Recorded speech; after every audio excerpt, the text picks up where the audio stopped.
Hello! Welcome back po sa Finding Hope with Ami. Bago ang lahat, gusto ko po kayong batiin ng Happy New Year! 2025 na! Ang bilis talaga ng panahon. Kumusta po yung 2024 nyo? Okay ba? Pero ngayon 2025, ano po ang plano ninyo? Pero kung ano man po yung plano ninyo, siguraduhin ninyo na yan din ang plano ng Diyos para sa inyo. Magbalik tanaw tayo ulit! Bilang panimula ng taon, hayaan natin ang ating mga bisita na bigyan tayo ng pag-asa para sa taong hinaharap natin. Marami na silang pinagdaanan, marami na rin silang pinagtagumpayan. Panoorin natin sila sa kanilang paglalakbay at hayaan natin na tayo ay ma-inspire sa kanilang buhay. Sana ay may mapulot tayo na magagamit natin sa bagong taon na ating haharapin.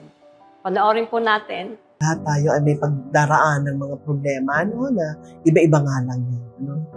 Ang tanong is, how do you face it and how do you manage it? Are you gonna wallow in these problems? Are you gonna just accept your situation?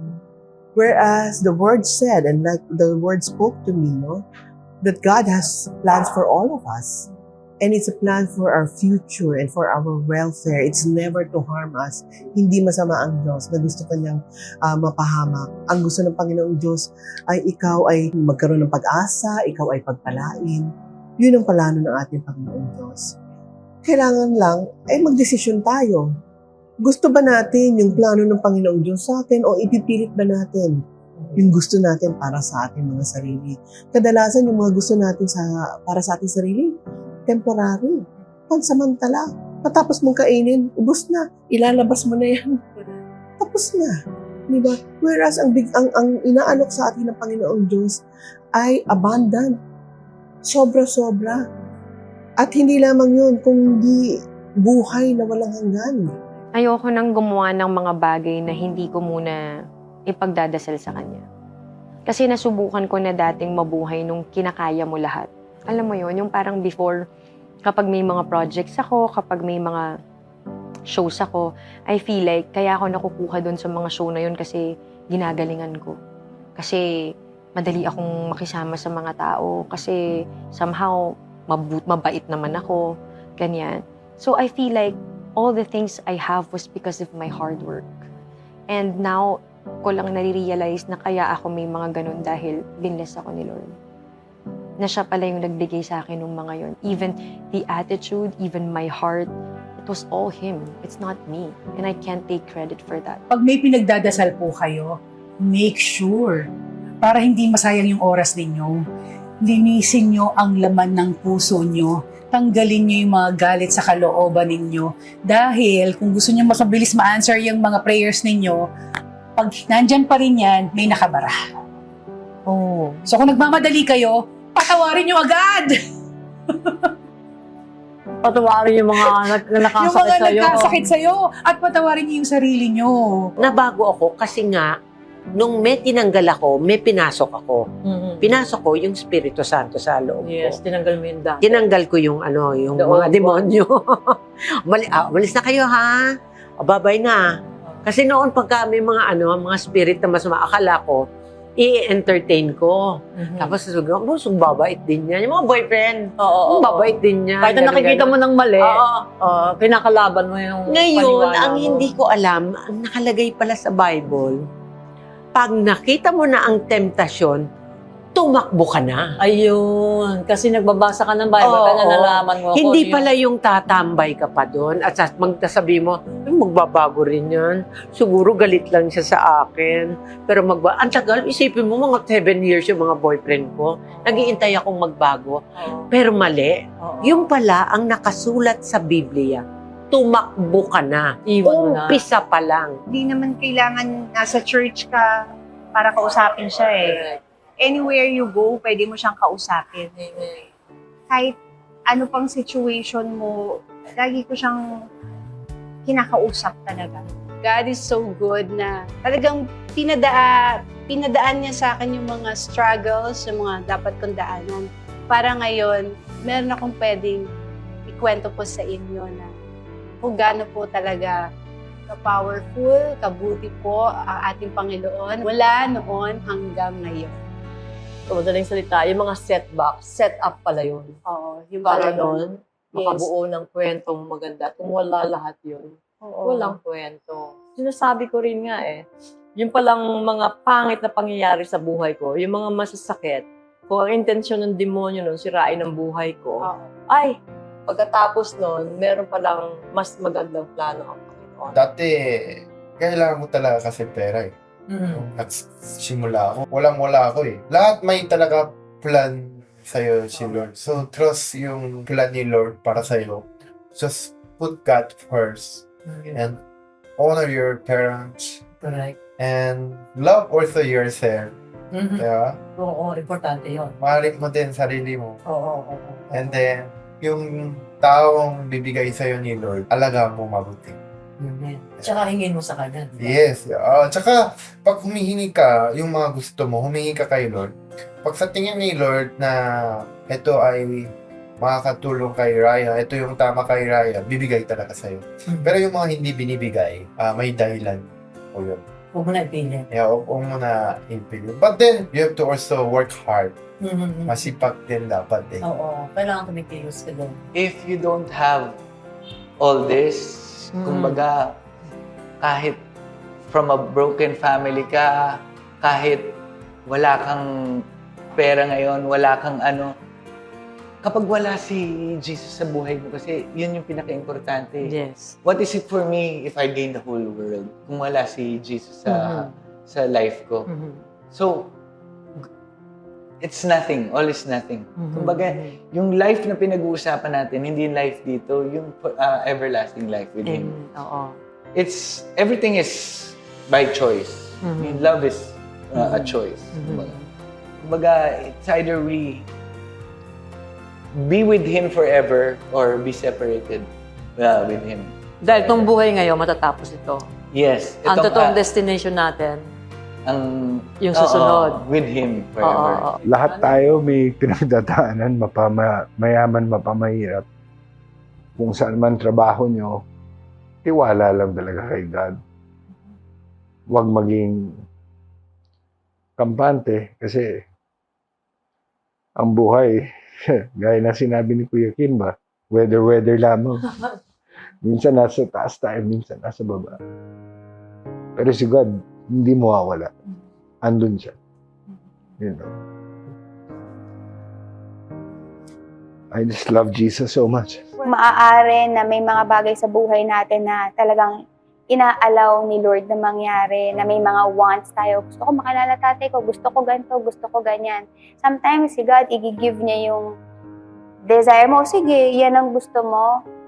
Para mag-teach din sa'yo na yung want mo is not exactly what you need.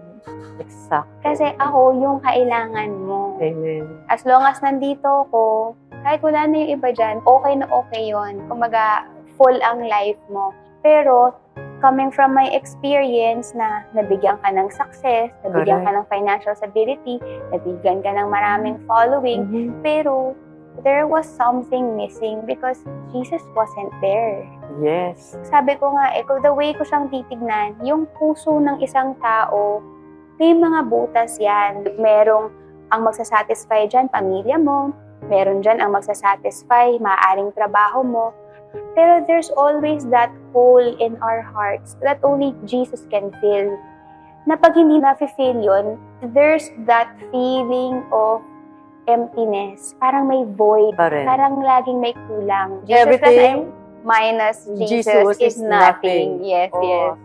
Totoo sa'yo yun.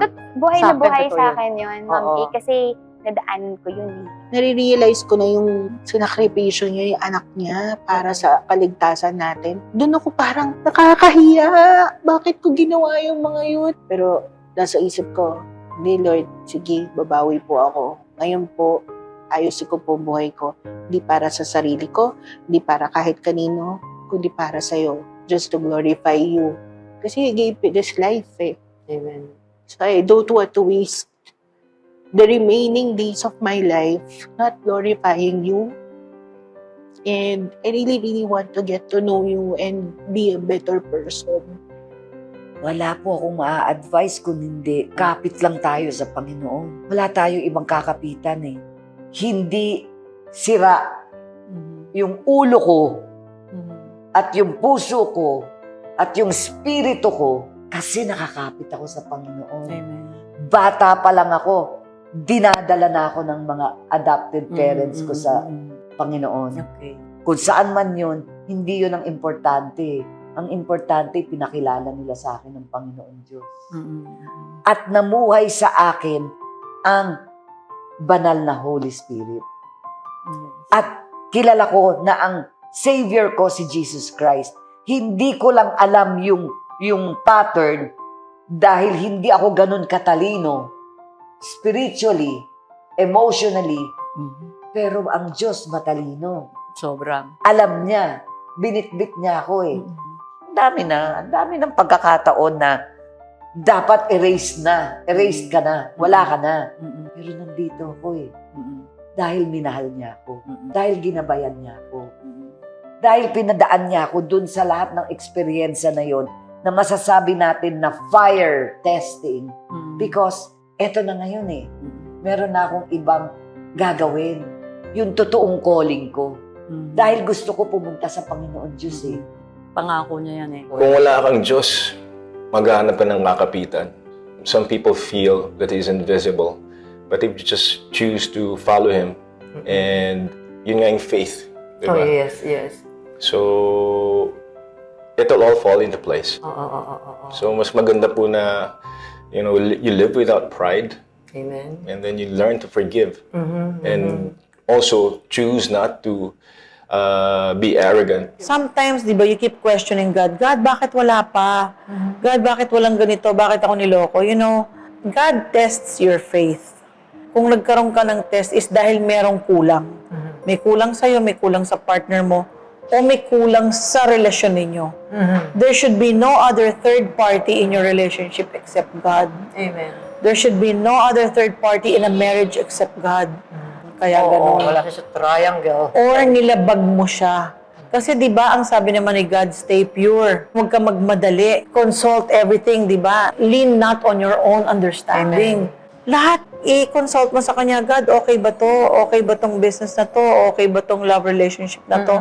Ganito yan. Everything talaga. Everything. Kunyari, humingi ka sa akin ng kotse, pero you're only 7 years old. I want a car, give me a car. Bibigyan mo kita ng kotse? Siyempre, hindi. Number 1, hindi ka marunong mag-drive. Pangalawa, hindi mo maabot yung pedal ng kotse. Pangatlo, you're just a kid.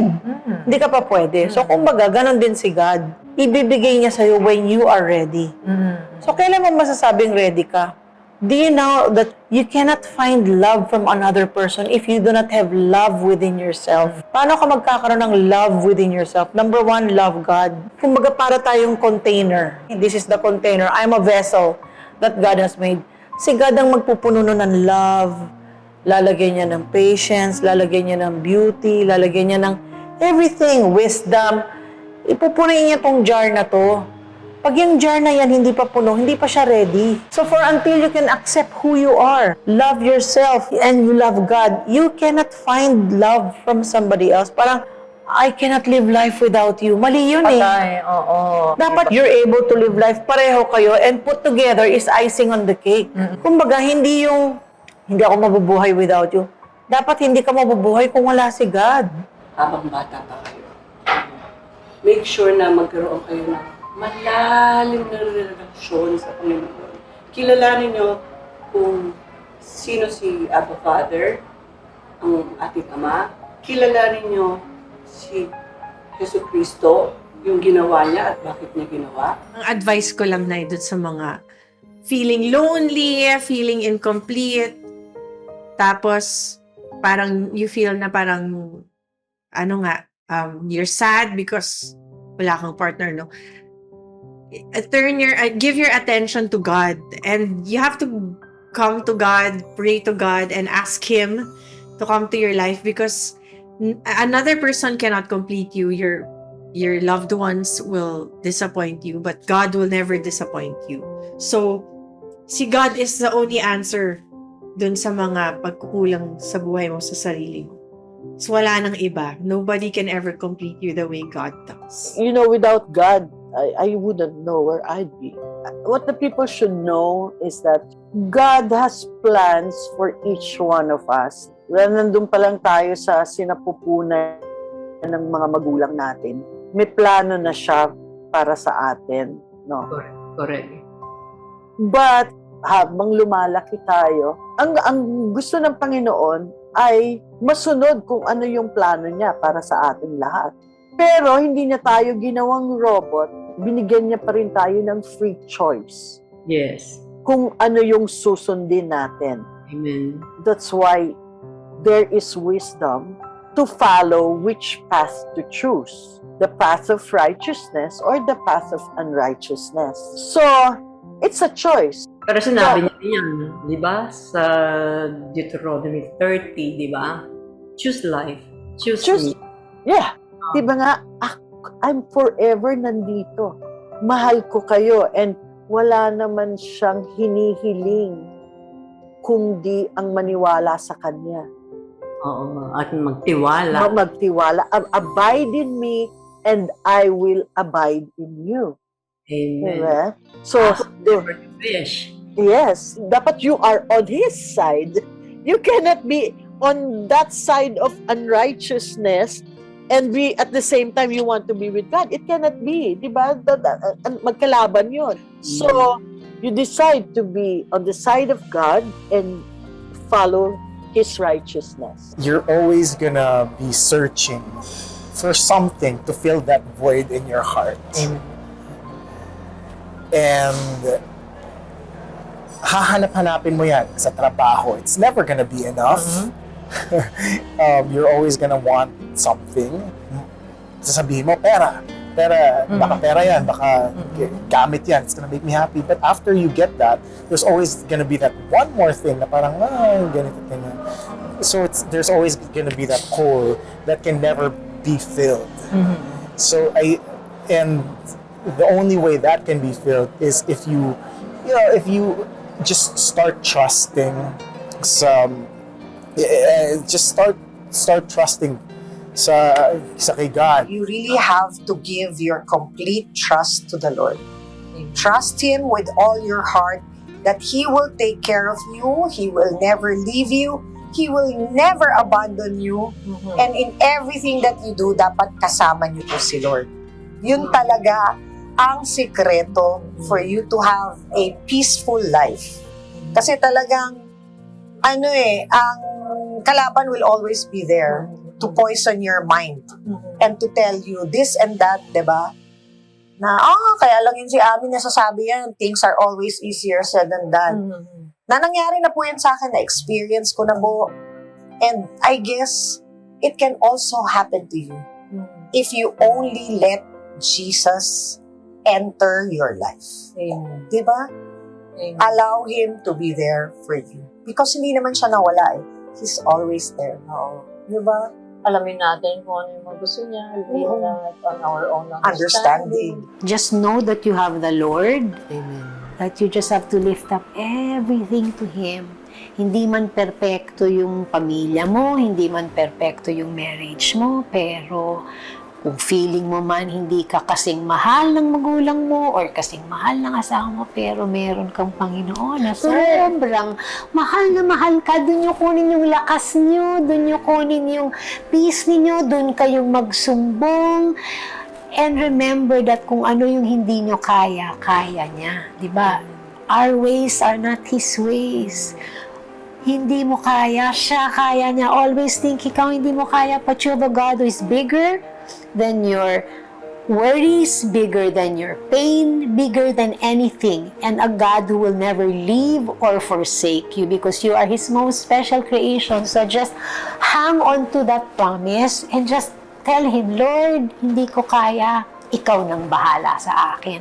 And the Lord will make a way, the Lord will reach out to you, you will know, because you will find that joy and peace in the midst of kung ano man yung pinagdadaanan mo. Merong lightness that you will feel. You will know that that's the Lord because the Lord will only give you joy and peace. If it is not joy and peace, that doesn't come from Him. So if it is anger, if it is resentment, that's not Him. So kaagad, If you don't know anything to say, just say in Jesus' name, Lord. Just call out His name because His name is very powerful. Kung hindi nyo alam kung anong sasabihin nyo, just say, Lord, Jesus Christ. Yun lang, because the power is in His name. Sometimes kasi people say, di ako marunong magdasal. Just call out His name. Alam niya yung puso nyo, so just pour it out to Him. At ang pangako niya, kung sino man ang tumawag sa kanya, hindi niya tatanggihan. Yes. Fear not, for I am your name. I will strengthen you. I will help you. I will uphold you. Righteous right hand. This is very important now because of what we're dealing with sa buhay natin. Destinies. Now, I've been realizing, that in any situation, may problema dito. I just quote something like, hey, seek first the kingdom of God. Okay, wow. Di ba? I mean, that works. That really, yes, that works. That really works. And everything will be added unto you. Or John 10. The devil came to steal, kill, and destroy, but I came to give you life and have it more abundantly. Galing ka sa situation na may COVID, steal, kill, and destroy. But no, I came here. Our God came here.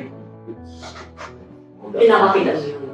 Yeah, right away. Pag nervous ako. Nawawala. Super. How ng Panginoon ang lahat. Lalong-lalo na kapag nagdadala na nakipag-usap sa Kanya. Yun yung experience ko. Makipag-usap sa Kanya. One-on-one ka sa Kanya. Pakikinggan. If it goes the other way, iba pa rin ang plano niya. You cannot question that. It's for the best. You have to be aware of the presence of God. So masasabi niyo, kahit ano pang pagdaanan, kahit ano pang kapagsakan, kahit ano pang kapangitan na nagawa natin, ano pang karumihan, ang pinagdaanan natin, God will always be there para sagutin tayo at itayo tayo. But we have to repent right away. Yes. Meron pala akong mali.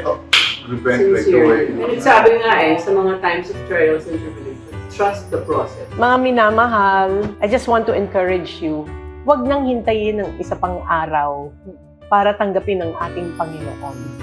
Lahat tayo kailangan natin ng Panginoon. Huwag niyong hintayin yung day na kailangan dumating ka pa dun sa lugar na halos ang mukha mo nasa sahig na. Kasi parang ang feeling ko ganun yung nangyari sa akin. Yung wala na yung talagang taob na ako. Kasi hindi ko kilala ang Panginoon nun. That's why I felt hopeless. Kailangan natin si Jesus sa ating buhay. Kaya nga binigay ang iisang anak ng ating Ama na Panginoon. Para kung sino daw ang naniniwala, ay magkakaroon ng everlasting life. And of course, yan ang gusto natin. Maraming problema sa mundo. Hindi natin kayang lutasin. Akala natin nalulutas natin. Pero hindi. Babalik at babalik yung problema yan. Madalas, iniisip natin na ang buhay ng mga taong nasa limelight na katulad ko ay napakasaya. Madali. Kasi parang nasa amin na ang lahat. Lahat ng gusto namin. Parang walang problema. Dahil ano pa ba ang kulang? Parang wala, no? Pero tulad ng normal na tao, nakakaranas din po kami ng lungkot at problema. Pero di tulad ng normal na tao din, ako at ang aking mga bisita ay may Diyos na sinasandalan. At yon ang sikreto sa lahat. Diyos lang ang kasagutan, ang kasiyahan, at ang makakakumpleto sa iyo at sa buong pagkatao mo. Sana kapatid, sa bagong taon na to, mas makilala mo si Jesucristo. Yun ang dasal namin para sa inyong lahat. Pag nakilala niyo si Jesus ng lubos-lubusan, hindi ibig sabihin palaging madali ang buhay, pero meron kang palaging masasandalan. Kaya sandal na tayo kay Lord Jesus. Happy New Year sa inyong lahat. God bless you po. Hanggang sa susunod, dito pa rin po sa Finding Hope with Annie. Happy New Year!